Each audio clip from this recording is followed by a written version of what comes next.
it's been a significant time span between start of PayPal and start of Affirm about 7 years ago. Can you share some, first of all, with what you learned from the start of PayPal, and then we'll shift to Affirm and the more recent events? Sure. I'll also try to give a personal and market perspective. And so just to give you a sense, PayPal, I was fresh out of school, 22, 23 years old. I'm now, let's call it 2 decades later. At the time, one of the greatest unsolved problems on the internet was can't really pay anyone. And so you can think of e-commerce and subscription services and content purchasing and every imaginable way. I mean, at this point, most things we do online is we buy things on it. So prior to PayPal, it was that whole thing was blocked. And it did not really matter how good the product was. It didn't really matter much at all. What mattered was that suddenly you could take a credit card online, and the process of going from I sell widgets, oh wait, how do I do that, to I sell widgets and I can process cards and ship them to somebody who's been confirmed good funds, unlocked a lot of value of the internet. And at the same time, personally, so I wasn't born in the U.S., came to America as a 16-year-old, and from Soviet Union. So my brain was switched onto capitalism at a relatively late age, and I was brimming with libertarian energy. I thought, my goodness, what could be better than enabling purchasing, consumption, greasing the wheels of commerce like that? That is the most amazing thing to do. Fast forward 20 years. I've been in the US for quite a lot longer. I have 2 kids, and my view of the world has shifted where at PayPal, I cared very little for the downstream societal or social consequences of the products I built. I just loved the fact that we were creating momentum and increasing the velocity of money, to probably use a Fed familiar term. These days, I spend a lot more of my time asking the questions like, is this good for the world? Are we actually making something that improves society? Are we shifting the narrative from pure capitalism to responsible capitalism? And I don't think it's something that one company can do, but we feel very strongly, or I feel certainly very strongly, that companies I start these days have a responsibility to the world, responsibility to society, and try to both lead the way and do something very tangible. And so as a result, PayPal, sort of back to the market perspective, was all about taking something that was built really in the 70s, the venerable Visa, MasterCard networks, and putting a really nice veneer on top of it. We essentially took something that lived on green screens, sort of giant computers in the backs of large issuing banks, and put a really nice API over it. It was real time. It played some interesting, clever games where things that weren't, for example, I'm sure most people in the room know, so the off capture settle model, and a lot of these things are not really real time. PayPal made some of those appear real time, but there wasn't a whole lot of innovation below the rails. Affirm came at similar problems, actually, with a very different point of view, essentially saying, for us to change the world, to make a real dent in people's lives, we have to rethink the entire system. So we need to go back all the way down to the question of what is the best way to borrow money for a consumer. Every transaction is a credit transaction. It doesn't matter if you're settling in 30 seconds or 30 days. Ultimately, every one of these things is a matter of trust, and the question that we wanted to answer, what is the best way of wrapping this trust in dollars? And so today I think about my products very, very differently, but practically I think I'm basically still solving the same problem over and over again. So can you talk some about how the environment has changed, the regulatory environment and just the business environment between PayPal, stand-up, and Affirm half a dozen years ago? Sure. The watershed moment was 9/11. I think before 9/11, you could almost get away with moving money without having a money transmission license, which today seems like someone will come in with handcuffs open, ready to take you away. And we were naive, we were younger, we didn't really understand all that much, but before Patriot Act 1 and its follow-ons and all the sort of acts that came after, the world was a much simpler place. You could actually consider yourself more or less on the margins of the law because very little law had been written, and the one that was written, it was still, things like terrorist finance were just not common narrative. Like today, you open a credit card agreement, as you're signing up, the first line typically says, to assist the United States government in its battle against international terrorism finance. Here's why we're asking you all these Bank Secrecy Act questions and AML and all that good stuff. And 1999, none of this existed for 2 more years.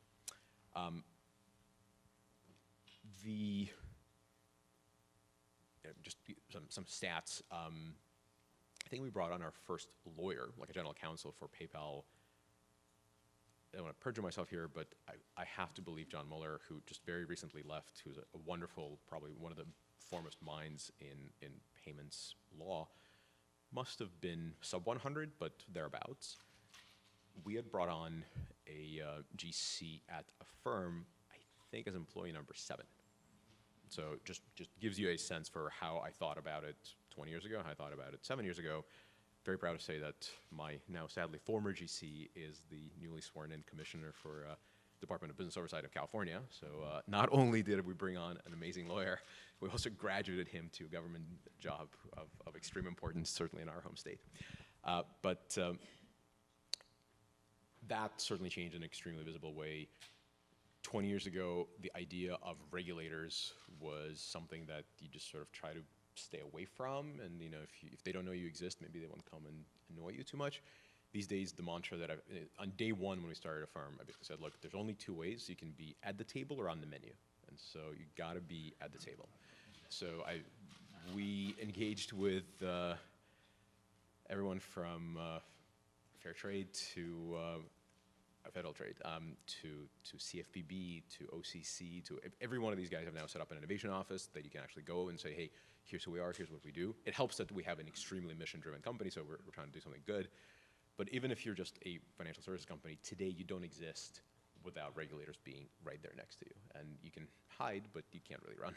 So it makes a lot of sense to engage, and that's certainly what we did. But I think that that's true of every fintech at this point that knows what's good for them. The most interesting thing that changed, and again, sort of goes back to sort of PayPal versus the firm comparison, PayPal, if you step far enough back and say, what was the day one advantage? How did we, what possessed the world to say a non-bank payment rail, that by the way sat on top of bank payment rail, deserves to live? And the answer is, well, the user interface sucked before we came along. Credit card's actually pretty nice.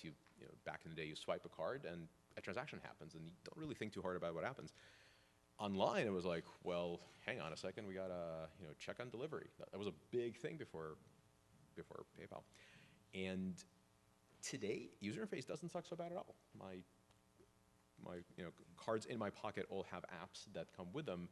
Those are pretty good apps. They hire the same people I would like to hire for the apps that we build. And so the innovation at the user interface level is no longer enough, and it's not that interesting or even meaningful for consumers. Everybody expects your app to be quick and responsive and high quality, work on every possible mobile platform. It has to provide value above and beyond traditional financial institutions, and that's sort of the crux of fintech.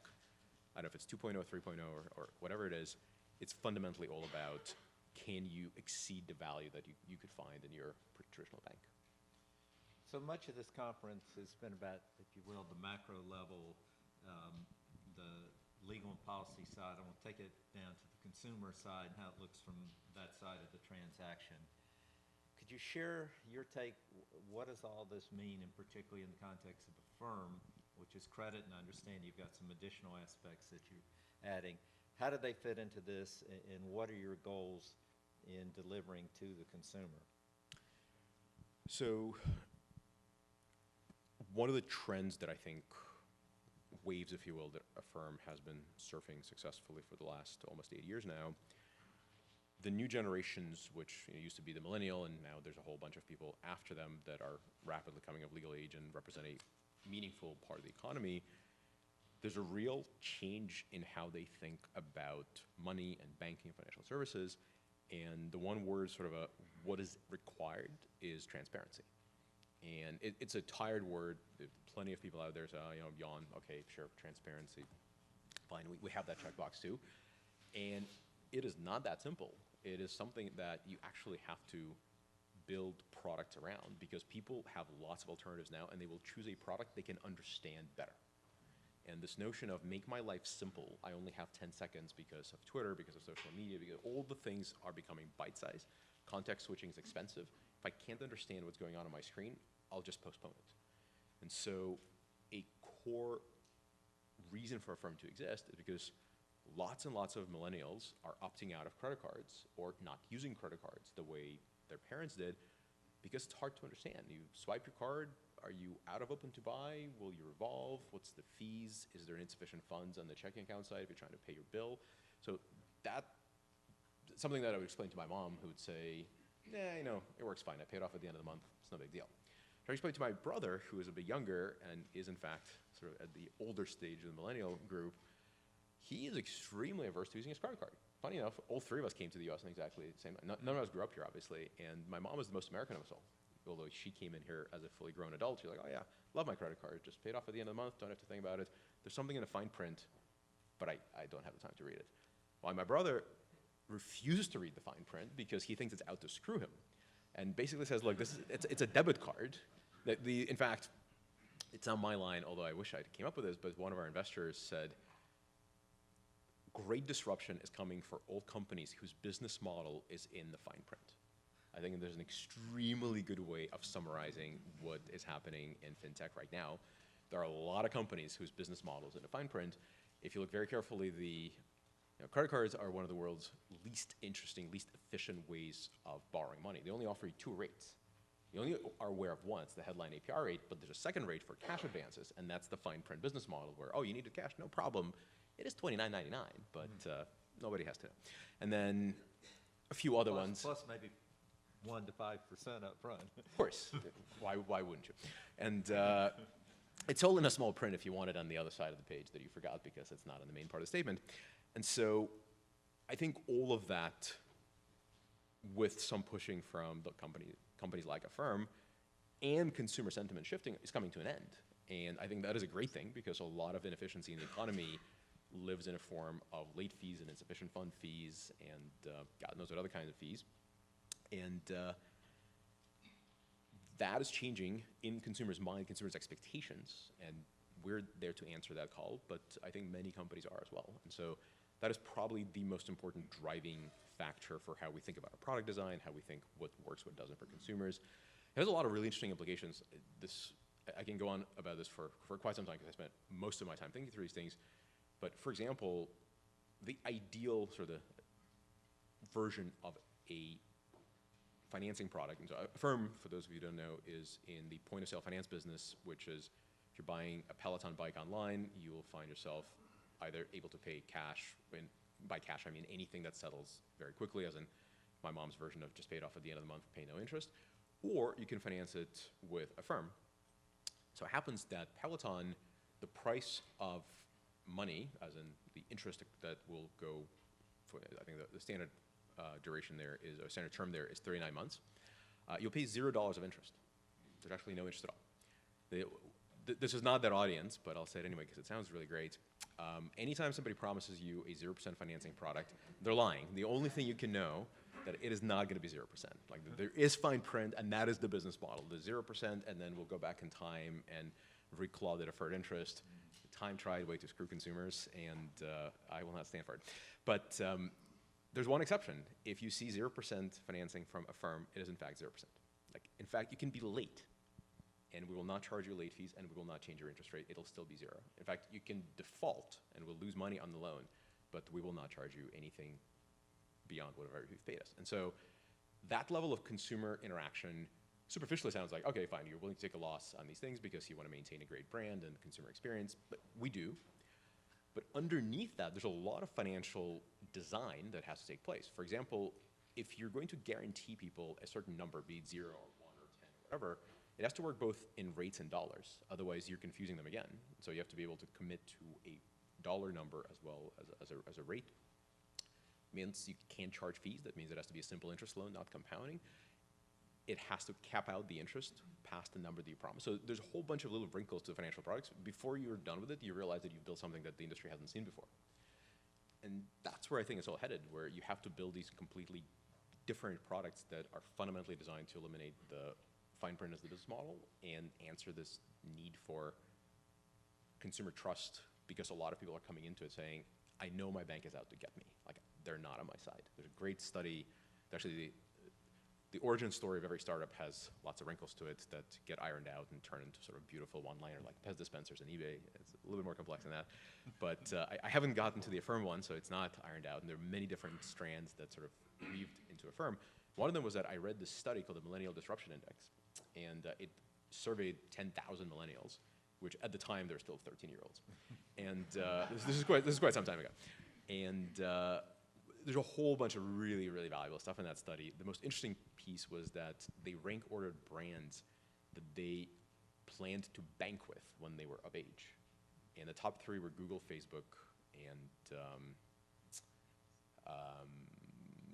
not Amazon, someone else, but the old .com companies.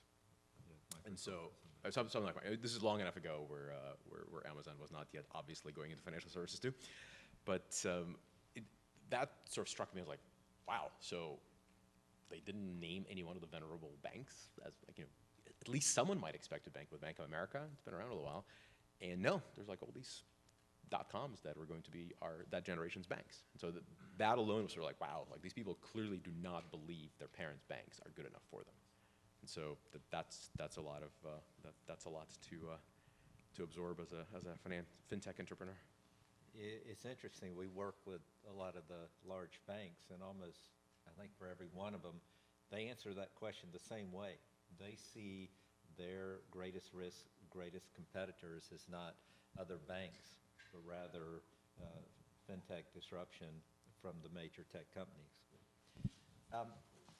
So I think you've shared a lot on the product, and the other part of that is how do you match it up with the customers, determine who it's suited for, who that model works with. There's talk about how do you discover the invisible prime. Right. I think that's less of a slice of the unserved market than maybe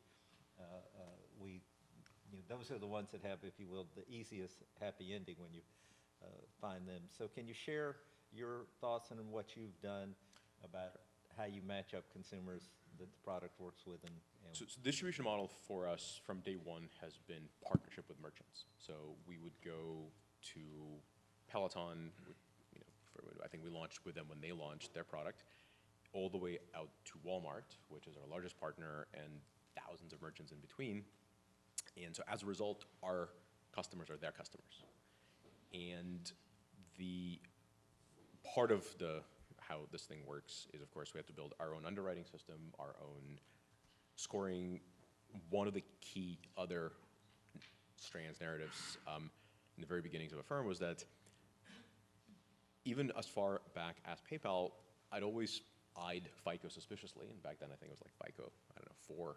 These days, I'm sure they're up to 8 or 9. It was, seemed like it was pretty limited because, true story, so come to the US as a 16 pre-card act, get my first credit card on campus and a free t-shirt. And back then it was okay, not so much now, which is a good thing because promptly I get the entrepreneur bug, start a company, realize that I'm entirely out of cash, too proud to ask my immigrant parents for anything. Well, this credit card thing is wonderful. I'm just going to use that. So I financed my first failed company out of PayPal was not my first company, by the way. It's my 5th company. The previous 4 have less known endings, but they're exactly the same. Let you guess what they are. But by the time the first company failed, my credit card was maxed out, and my credit score was in the 500s because I had no idea that you have to make a minimum payment to remain at least something of a good standing. Well, it might stand to reason that a 16-year-old Soviet immigrant might not fully grasp the credit card system, but that's a separate story. I then got a call from a real collector who read me the riot act, and I said, I swear to you, I will pay you back the second I have any money at all, but currently I am roughly negative $200. And the person said, sure, whatever. I've since paid them off and have never been late on another bill. But The day after PayPal IPO, I tried to buy a car and was denied loan. And the guy at the dealership who told me, I'm not lending money to you, man, your FICO score is still in the 500s, you don't understand how bad that is, also knew who I was and said, I read today you guys took your company public. And said, yeah, I'd like to own a car now that we did fine. I said, no, sorry, that's not possible. You have to pay cash. And so I turned around and borrowed some money from one of the less financially irresponsible 24-year-olds in the PayPal team and paid cash for a car. Now, that goes to the, how do you discover hidden prime?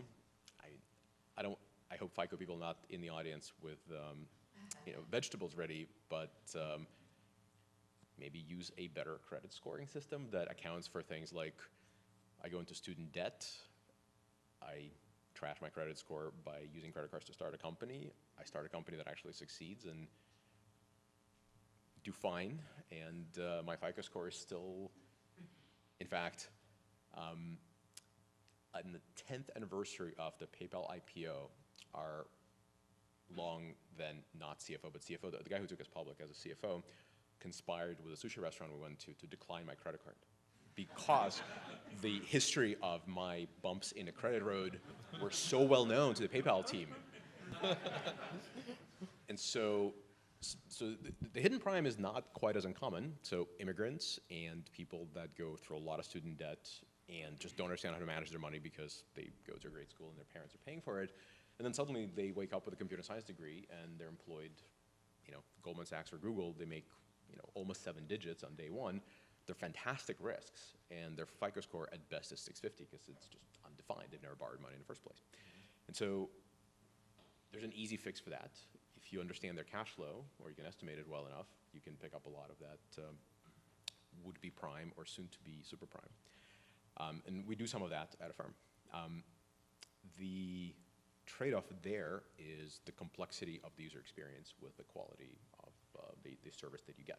Telling someone, please log into your bank account, let me see your cash flow, and going back 6 months, I know you're good, is a big lift. For someone who feels like they've been denied credit unfairly, that actually would do it. But you have to figure out that that person is in fact in that position in their life where they're like, I know I'm a good customer. So my righteous rage at the dealership in Los Angeles was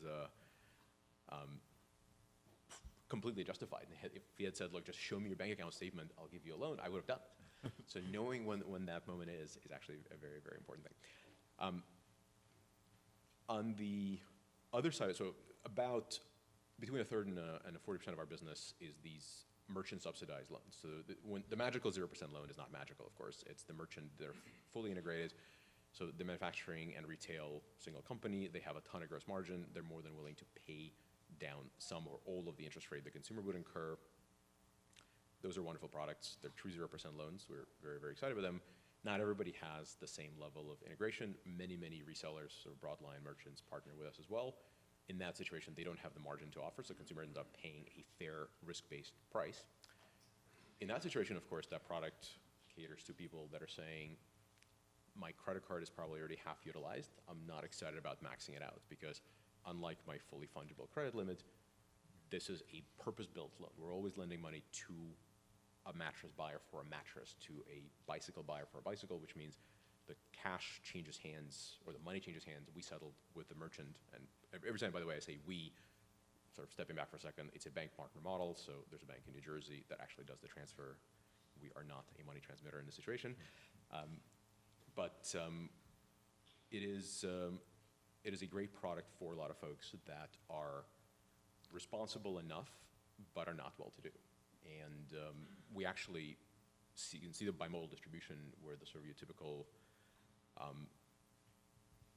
upper middle class probably finds a firm kind of hard to understand, like why would you use that sort of thing? If I use my credit card, I get my United miles. But the mile chasers are not our customers. It's the people that are enjoying the 0% buy down from the merchant, or the people that are say, this is great. I have this very clear purpose-built financial vehicle that was created for this item, and I don't need to worry what that does to my open to buy, because that's the $400 that most Americans don't have to spend in a family emergency. It's in the form of a credit card. Like that's where that $400 lives. I warned you that I tend to meander into topics of interest, so I stopped myself. This is going well. Well, let me shift. So one challenge, in alternative underwriting is, and particularly if it's AI or machine learning or big data, is how do you prevent an unnecessary discriminatory impact? And that's something I think it's one of the big questions that the whole industry, the whole regulatory body, Yep. the lawmakers are wrestling with. What are your thoughts on that? Super important. Obviously, you can't be a mission-driven company and sort of say, but we're not responsible for what the machines have done to the world. So we take it more than seriously. We do a ton of internal studies, like how well have our models done in terms of any form of discriminatory. I mean, we're subject to all the same regs that a traditional bank would be. So UDAP and all that stuff really, really matters to us. One important thing to disclaim, and I think there are some CFPB folks in the room. So if I have met you in my brief trip through the CFPB advisory board, you know that I have come into CFPB a couple of times to teach, do a sort of day teach-in that black box underwriting is not actually all that black box. You can't understand it. I mean, there's some parts of machine learning that are too complex to fully grasp, but in most cases, it is a lazy person's way out to say, oh, it's black box. It is absolutely explainable. There's a whole industry of startups now that will explain a model to you. A machine will read a machine model and spell it out, like here's what's really going on under the covers. But practically speaking, what we do is, should go without saying, hopefully, that we don't use variables, are very, very careful not to touch anything that would remotely correlate to a prohibited basis. That's sort of the baseline. That's not really enough because you're still going to find yourself at risk of inadvertently causing discriminatory impact. And so what we do is we do back-end validation of all of our models, asking questions. And you can infer a fair amount of prohibited basis just by examining the sample of the user base and saying, well, does this correlate too closely? And then you take out variables. And you maybe would have found some interesting pickup somewhere, but it's more valuable to make sure that you don't have any sort of discriminatory action. And then, on top of that, we have an entire separate third-party program that we bring in an external auditor where we hand off our models and hand off our data to and say, we think this is not discriminatory, or this is within the margins that we are comfortable with. Are you comfortable with it? And tell us if we missed something. We do that. And then, because it's a bank partner model, ultimately, the bank also has to have a model, has to approve the loan that we have found the customer for. The bank is the one that's signing the paper on which the loan is made, so they too have to approve it. So we feel quite good about the level of effort we're putting in, but it's something that from the mission point of view, we spend a ton of our time thinking about and caring about. And in general, I feel like a lot of the fintech world has gotten religion around this now. I think if you looked 20 years ago, sort of the libertarian Max would have said, I am greasing the wheels of commerce, people are getting approved, good stuff, and don't worry about that. And 20 years later, with more of a, what do I want the world to be like for my kids, I feel a lot more passionate about, like, hey, I want to make sure that we're actually bringing in people to credit access where they would normally perhaps be declined for the wrong reasons, or they wouldn't be given the same level of fair chance. And so it's something that we really care about, and I feel like we're not the only ones by far these days.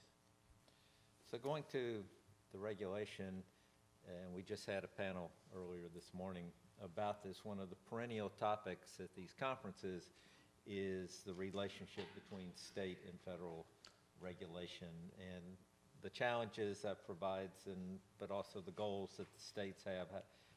What's your take on how do you balance those? Our CFO, I recently tried to insult him by calling him champion in design thinking, which is instead of saying no but, you're supposed to say yes and. Whether I like it or not, it's very much a yes and in the world of federal and state regulation. I think you have, depending on the administration, depending on who is in what office this time of electoral cycle, you have very strongly opinionated federal regulators or state regulators, sometimes both, but it's a guarantee that you'll ever have neither. And so at a certain scale, which a firm certainly is at, you have to engage with both, and you have to be very mindful of what they care about, what matters to them, what matters to their constituents. I think, as a standard fintech ask, but I think it's a real one. There's just enough regulatory uncertainty in the touch points between federal and states that would be wonderful to resolve. There's the perennial Madden-Midland issue, for example, comes to mind, where it'd be great to have an answer as to what that means, and that's a classic federal versus state limbo, for lack of a better term. But several other ones as well. But in the end, I think at a certain scale, we live in this wonderful experiment in democracy, and it gives states a lot of rights, and their local lawmakers and law enforcement organizations care a lot for their constituents, so you either ignore them or you engage with them. At the table on the menu dichotomy applies at any regulatory level, including state.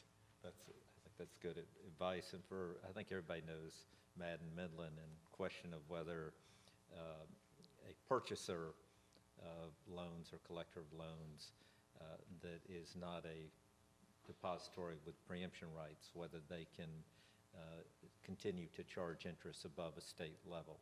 And we could spend the morning on that one. I am far and away not an expert in that matter, so probably not with me, but I care about which way gets decided. Well, I want to shift and then go to some questions from the audience to the broader market. Fortunately, indications are that the risk of a sudden or severe downturn seem moderated at this point. People are pretty optimistic. But an often repeated comment about the fintech world is many of the companies have not been through a business cycle. What are your thoughts about the challenges that will happen, and will there be a shakeout even through, say, a normal business cycle? Oh, there absolutely going to be a shakeout. Like that, I think that's the only thing we know from the U.S. macroeconomic point of view is we're 12 years closer to a recession. That's self-apparent. And so I think at some point, any fintech CEO, yours truly included, saying from stage or in private, don't worry about it, we'll survive a downturn, no big deal, is fooling themselves or fooling you or both. But you only get to find out how good your underwriting and your servicing skills are. By the way, one other thing that we did with the firm, from the very beginning, we basically said, step one, we must own every step of the way. Our consumer satisfaction scores are the highest in the industry, which is something of great, great pride for me. Typical net promoter score for a card issuing bank is about -1, -5, which means more people recommend their friends don't use the product than use the product, which is quite an achievement. In a firm's case, the score is 83. The only one I know that's higher is Tesla's, and that's a religious cult. And so I think you can't put a price on that. But our customers love us. We think they will continue prioritizing our bills even as their personal financial situation becomes a little bit tighter. But we'll find out. And I think there are two separate things, or maybe three separate things. There is the construction of the portfolio. How do you think of the loans you're making?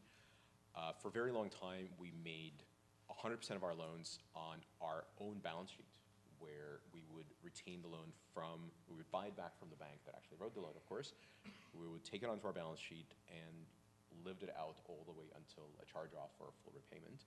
At some point, it got big enough where we started very carefully finding buyers that would buy these loans, but we would still retain 100% of all the servicing relationships, and just to make sure that the consumer gets the same consistent experience all the way through and continues to enjoy the product that we've created for them. So we feel very good about, are we going to be able to do the right thing by our customers while reminding them perhaps a little bit, we may have to remind more of them that the bill is due. Second level, of course, is the question, how durable is your underwriting? You think you're a genius when the economy is expanding very rapidly. What do you think of yourself when people are saying it's either this or my cell phone bill, and I need my cell phone more? And so we'll find out.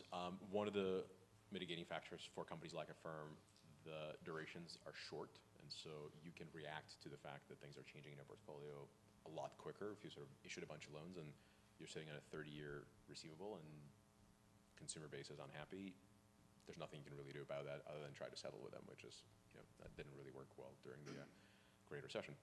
And so I think we feel good about that. The most tenuous, if you will, and again, I'm being honest as opposed to marketing-centric perhaps, is the back-end relationships. As a non-bank, we have to borrow money to lend it. And so today we enjoy wonderful, very close, I think it's currently active, call it 5 warehouse lines where we take our receivables and finance with very large, very successful depositories. I have been around long enough to know that during 07, 08 timeframe, those very depositories called their non-bank lending partners and said, I'm cutting you off, love your product, love you, we go way back, but hey, look what's going on outside, I can't have this, you got 30 days, figure it out, unwind. And so, depending on the severity of the recession, depending on what actually happens in the market, you have to believe that these relationships are strong enough based on a performance. If your performance have been excellent, which in our case, I'm not superstitious, but it's always worth buying insurance. We've done well enough where we feel very good about the state of our relationships, but ask me again when we're out of the trough. But I think that the real shakedown or shakeout in the industry will happen primarily on a shorter duration side of things on the capital partnership side. Companies I worry the most about are the ones that are not, intelligent enough to say things like, what's the ratio between my excess spread or my return on asset versus my current net adjusted charge-offs? If you're not doing that math in your head every other day, you're not doing it right, because an overnight increase in defaults to the tune of 30%, which happened during the crisis, which no one's ever heard of except 07, 08 timeframe, could happen again. And then if your loans are upside down, that's when a capital partners say, your loans are upside down, you're never going to get paid, I'm out of here. And so that's the nightmare scenario for a lot of folks. We stress test ourselves, and I hope everybody else in fintech world does as well. And I know a bunch of companies, by the way, this is not unique to Affirm at all, but plenty of people who are very grown up about managing their book, or even the book they sell, just to make sure that the buyers continue coming. I think we have folks with microphones and a few questions, time for a few questions here from the audience. Hi, Peter Renton, Lender FinTech. You said, Max, that your distribution model has been through merchants, and I saw that you released your new app, which allows people to use Affirm now at anywhere. I think it's a really interesting innovation. Do you see that as a driving force for use going forward? Because it feels like to me that's a totally different distribution model, right? It's not a different distribution model. So in a sense that the product is generally available to people that have used Affirm before. So it's a little bit more of a clever hack where we said, look, Affirm is not yet available at every merchant, but you should be able to use it anywhere. So to the consumer, Affirm Anywhere loans look just like a regular loan. To the merchant, it settles over existing rails that they have integration with. But the product is fundamentally aimed at someone we've underwritten, we understand. This is not if you're not careful, it starts taking on characteristics of a cash loan, which is a completely different risk profile. So you're not trying to attract new customers with that product? Last thing I want to do is promise my product strategy revelations, but at the moment the answer is no. Okay, thanks.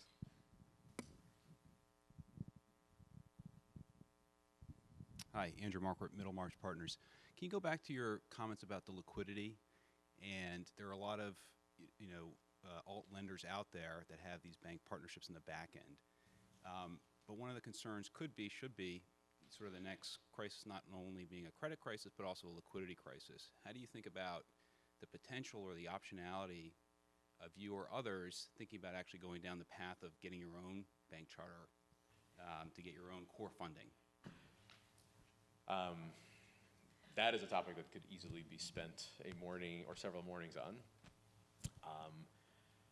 I think it's no secret that there's a whole bunch of fintechs, at least one publicly traded and one from Japan and one from Germany, last I checked, who are all basically saying, look, the only way you get insurance in this world is deposits, and not to, I realize that there's some hidden pun on Federal Depository Insurance Corporation in there, but what I mean is insurance against running out of liquidity, running out of access to capital. is you ultimately take deposits from your customers. And you can't do that in this country, rightly so, without having a bank charter. So there's plenty of people saying, well, fine, give me a bank charter. There's some real restrictions that you end up having as a bank holding company act subject to that particular act. And so the only charter, or at least the charter that people are most excited about, is the industrial loan company one. Those have not been minted in quite some time. The most recent attempt was, if I remember correctly, was Walmart that was promptly sued. The attempt was sued out of existence. And so practically speaking, I think that's a conversation that everyone is having. And FDIC is, I think, on the record saying that their job is to make new banks appear. That said, you have to qualify. And I haven't seen anyone qualify just yet. So I think it remains an extremely exciting theoretical possibility for a bunch of people that are sort of either at scale or approaching scale. But it's a little naive to use that as the hey, that's what's going to happen to everyone. My guess is FDIC is going to be extremely thoughtful about who gets a charter. They cannot be an embarrassment, especially if it's a fintech company and they promptly end up having problems. That cannot be something that they couldn't allow that to exist, I'm sure. And so it's probably a watch this space sort of thing versus I know what's going to happen next. But nothing would excite me more, by the way, than someone getting a real charter under the auspices of FDIC, because I think that creates a real answer that these companies, kind of like a firm, deserve to participate in the big boys system. And so I think Is that something that you're thinking about for a firm? Thinking and acting are very, very different things. I would Acting? lie if I said I haven't thought about it long and hard. It's the kind of thing that you have to think very hard about and then think again before you do something. I think maybe time for one or two more. This is Wei Zhang from CIPB. It seems to me you offer a very compelling product where zero is true zero versus the options, the deferred interest option I think you're talking about, where zero actually is not until consumer does X and Y, Z. So I'm just curious, even still today, the deferred interest is the dominant product at point of sale financing. So I'm just curious, what kind of obstacles out there that prevent you from offering your product? This is my question, number one. Number two is, there's some car companies actually offer some kind of payment flexibility where, for example, I bought a piece of sofa. Now I can make decision. I want to pay this sofa in the next 6 months in a fixed payment option. Seems to me that's a direct competition for your product. So I just curious, what's your view on those features? Thank you. Rapidly in the sort of the weeds of the product we offer, so I'll try to answer at a general level, but it obviously is something that I spend a lot of my time thinking about. So the obstacle or the distribution limiter to a firm is how many merchants can we sign. In some cases, merchants are large and they have other priorities and they think would be amazing. So a typical merchant will experience a double-digit growth overnight of volume and a significant improvement in the average ticket when a firm is introduced. The word that pops out of every customer survey that we run after the fact is control. The millennial consumer basically says, look, I get a sense of control. I know when I'm done paying. Like, it's as simple as that. Not revolving, I have 6 installments and then I'm done. It's the sort of the subscription economy playing out in a form of larger purchases. So we've proven our case. There's gazillion case studies that we've shown that it works, from sports equipment to homewares to anything you can possibly imagine. But there are plenty of merchants that have not yet implemented us because it's not a switch you can flip overnight. You actually have to invest a little bit in it. I'll get on my horse of things that I hate about financial services for 10 seconds or 15 seconds or less. But one thing that I think lawmakers or regulators or someone in this country should do is figure out how to put a stake through the heart of deferred interest. I think the most evil thing that's ever happened to consumers in this country. Like, I have far less pain in my gut over things like triple-digit rates, which I think are terrible, and we loudly supported California has now a new rule that says 36 or lower, which is wonderful. But in the end, if I had one bullet to fire in bad financial products out there, I would kill deferred interest. The ability to give somebody a 0% loan for 144 months, and then you're a day late or dollar short and you go back 12 years and compound at $29.99 and then expect the repayment is evil, and I think that's just, it should not exist. It's been outlawed a couple times. People keep on figuring out ways of rewriting the rules to okay it. And sadly, a fair number of merchants see that as a revenue opportunity because they understand that the banks that issue these kind of products are quite profitable on the strength of the deferred interest and the late fees that are embedded in it. So that's another deterrent, and I think eventually, the good news is that consumers are smarter and smarter every day, and they will have nothing like this eventually, but not all of them, and many people fall for the allure of the 0% that isn't true. The other thing that you mentioned, that now a bunch of card issuing, and these issuers are not not your typical point of sale issuer. So this is Chase Pay It, sorry, that's Amex Pay It, Planet Pay It. Chase has a My Chase plan. There's 4 or 5 of these now that are out there. I think it's awesome. Like basically, and this is a lesser hobby horse as far as these things go, but I think consumers generally should think twice or maybe more times before they got onto a revolver of any kind. Revolving credit is a great product, but it's hard to manage, and people have a very hard time computing exponential functions. It's just hard to predict in the mind of someone who's busy running their day-to-day life. And so the fact that these card issuing banks are essentially saying, you know what, some of your spend doesn't have to live in this revolver. We're going to convert it into effectively a simple interest loan right alongside the revolver, I think is wonderful.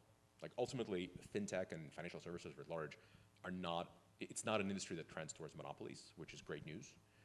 And that means, I have no doubt that Chase and Bank of America, despite the millennial sentiment towards Google and Amazon, will be around 100 years from now and hopefully for a very long time if they take up the religion of let's give people simple products that don't make money on late fees, that don't rip them off, that God forbid do deferred interest.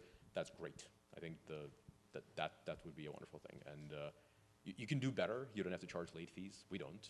But even just elimination of revolving credit or revolving interest accrual is a wonderful thing. So in general, all those things are great. I see them as positive developments for the industry, and I'm happy to compete in that space and come up with better products. But directionally, it's a good thing for the world. Then we have one last question. I would add in that context, a challenge those companies have that you don't have is they are cannibalizing their high margin revolving business when they divert people into those installment. Right, which is why they deserve applause, at least to the degree that they're willing to say, yep. I mean, when we launched the firm, somebody was asking me, one of the very, very first investors asked, so you basically guys are building something that makes money like a regular bank, but just less margin. I said, yep, that is exactly the plan. Like, I actually would like to feel good about my lending business when I go to bed at night, and part of it is just not ripping people off by small print business models. And that's what we've built, and it's great. And I think the fact that people that have the burden of public multiples and all the other stuff that makes them think twice before they cannibalize their own margins and are choosing to do so speaks to the market demand. People are asking for better products, which I think is great. But also these companies are brave, and they're telling their public shareholders, you know what, we're going to do the right thing. So I think that's generally very good. One last question here. Thank you very much. Eldar Beyseitov here. I'm an economist with the St. Louis Fed and a fellow immigrant from Soviet Union. Oh, excellent.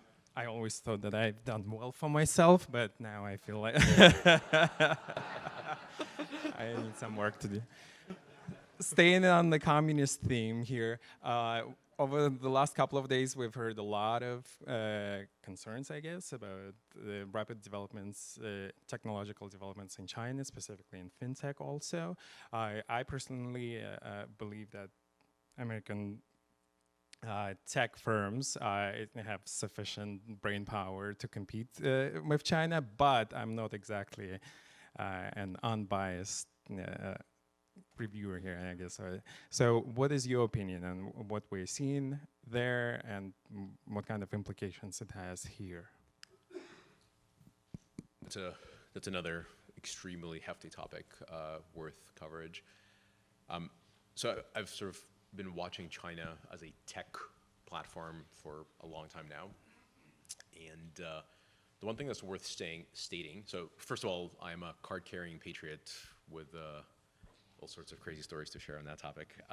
But that said, I'm a realist, and 15 years ago, maybe 12 years ago, whenever I went to China first, my impression going back was, no new original ideas happen here. Like, this is a great place of cheap labor, lots of highly intelligent people, eagerly awaiting cues for what to do next. About 7 or 8 years ago, I saw the first company that was uniquely different. It was a Chinese invention. It was nothing to do with fintech, just a new idea that somebody was pitching to me as an investment. I thought, I've never seen anything like this in the world. Like, this is a completely original concept that speaks to the Chinese consumer, built by a Chinese entrepreneur. Today, 2/3 of the companies I see in China that are worth looking at in detail are completely original concepts. So the product innovation spirit, skill set, whatever it is, has caught on. And so you can't dismiss China anymore as a place where ideas go to be cloned. In fact, some of the ideas that we pick up as we study the world now come from China. So when we look at financial service products, we study Alipay and WePay extensively, as opposed to thinking that they're just going to clone us. Since your place of employment warrants so a little bit, I would throw it back to you. I think one of the things that China has done quite successfully very recently is they have mobilized their regulators and their government functions to start thinking, what does it mean to have a true digital currency? Like, US is still kind of muddling through this question of, can a private company, no names, be allowed to mint its own digital currency? That's crazy. We can't have that. Like, probably right. But the US government should be. And the Chinese government said, yeah, we're going to do that. And the US government has kind of sort of said maybe. And so I think that's where the opportunity is, but that's also where I would be most worried about. At the private company versus private company level, private sector, American entrepreneurship spirit has lots and lots of miles left in it. So I'm very comfortable there. But I do wonder whether US government and financial regulators, financial stabilizers of the system, central bankers, are thinking aggressively enough given the ambitions that you see coming out of the central government of China. So that would be I think that's the right cliffhanger to leave it on.